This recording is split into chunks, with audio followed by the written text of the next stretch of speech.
You think you're the perfect dog parent, but what if I told you that some of the things you do every single day are actually hurting your dog's feelings? And they can't tell you about it? There are 7 common things that loving dog owners do without realizing the emotional damage they're causing. Some of these will make you feel guilty, but number 1 is so heartbreaking that it might change how you interact with your dog forever. Let's start with number 7, and this one happens every single time you come home. You walk through that door after being gone all day, and your dog is absolutely losing their mind with excitement. They're jumping, spinning, maybe even crying, with joy. And what do most of us do? We immediately start giving commands. Sit, stay, calm down, get off me. But here's what your dog is really experiencing. They've been waiting all day for this moment, dreaming about your return. And within seconds of seeing you, you're telling them their feelings are wrong. Imagine if your best friend came home after a long trip, and instead of hugging you back, they immediately started correcting your excitement. That's how your dog feels when you shut down their welcome home celebration before acknowledging how happy they are to see you. Number 6 is something that happens during walks, and it's breaking your dog's heart without you knowing it. You're on your phone, talking, texting, or scrolling through social media while your dog is right there beside you.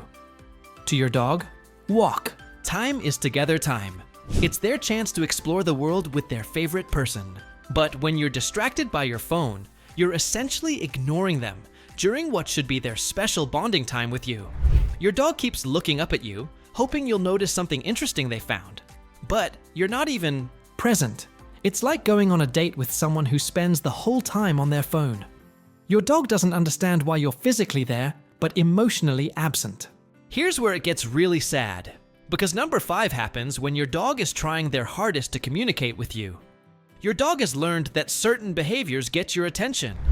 Maybe they've figured out that bringing you their leash means walk time, or that sitting by their food bowl means dinner time. But then life gets busy, and you start ignoring these attempts at communication.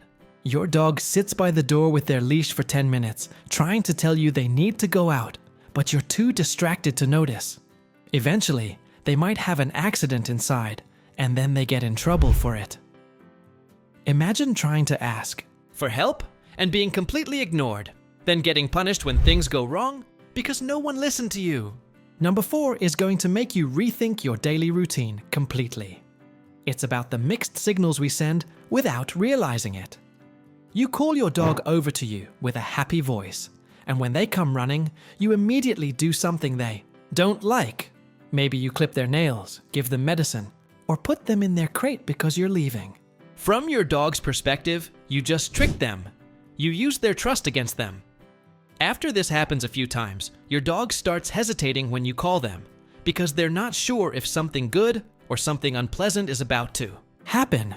You've accidentally taught them that coming to you might mean trouble, and that breaks the foundation of trust between you. Now we're getting into the really heartbreaking territory, because number 3 happens when you're trying to be social and include your dog, but you're actually putting them in an impossible situation. You have friends over, or you take your dog somewhere new, and you expect them to be friendly and social with everyone. But your dog is actually stressed or uncomfortable, and they're trying to tell you through their body language. Maybe they're panting when it's not hot, or their ears are back, or they keep trying to hide behind you. But instead of recognizing their distress, you keep pushing them to be social, or you apologize to other people for your dog being shy. Your dog is desperately trying to tell you they need help, but you're not listening because you're worried about what other people think. Sign number 2 is something that happens in your own home, and it's so common that most dog owners don't even realize they're doing it. You've set up rules for your dog. Maybe they're not allowed on the couch, or they can't go in certain rooms. But then sometimes, when you're feeling affectionate or guilty about being gone all day, you invite them to break those rules. Come on up, you say, patting the couch. Your dog is thrilled and jumps up for cuddles. But the next day, when they try to get on the couch again, you tell them no and make them get down. From your dog's perspective, the rules keep changing randomly, and they never know what's okay and what isn't. They live in constant confusion, trying to figure out what you want from them, never knowing if they're going to get in trouble for something that was okay yesterday. But here's the most heartbreaking one of all, the number one thing you do that secretly hurts your dog, and this one is going to hit hard. It's emotional neglect disguised as physical care. You make sure your dog has food, water, shelter, and medical care. You might even buy them toys and take them for walks. But you're going through the motions without really connecting. You feed them while scrolling your phone. You pet them absent-mindedly while watching TV. You walk them while thinking about work problems. Your dog craves emotional connection with you more than anything else in the world, but you're treating them like a responsibility to check off your list instead of a family member who loves you deeply. The saddest part is that your dog will still adore you completely, even while their emotional needs go unmet day after day. Here's the thing about all of these behaviors. They don't make you a bad dog owner. They make you human. We all get busy, distracted, and overwhelmed sometimes. But recognizing these patterns is the first step to changing them.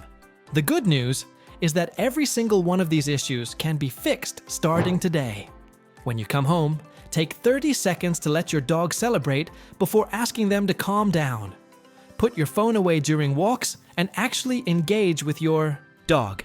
Pay attention when they're trying to communicate with you. Be consistent with your rules and boundaries. Respect your dog's comfort levels in social situations. And most importantly, be present when you're with them. Your dog doesn't need perfection from you. They just need you to see them, really see them, and respond to their emotional needs the same way you respond to their physical ones. The amazing thing about dogs is how quickly they forgive and how eager they are to reconnect. The moment you start being more emotionally present, your dog will notice. Their tail will wag a little differently. They'll look at you with more trust. The bond between you will get stronger every day. So here's my challenge for you. Pick one of these 7 things and focus on changing it this week. Maybe it's putting your phone away during walks, or maybe it's being more consistent with your rules. Whatever you choose, I promise you'll see a difference in your dog's happiness and in your relationship with them. If this video made you realize something about your relationship with your dog, hit that like button to help other dog lovers become more aware too. And tell me in the comments, which of these hit closest to home for you? There's no shame in admitting we can do better for our dogs. Subscribe because we're building a community of dog owners who want to give their pets not just physical care, but emotional fulfillment too.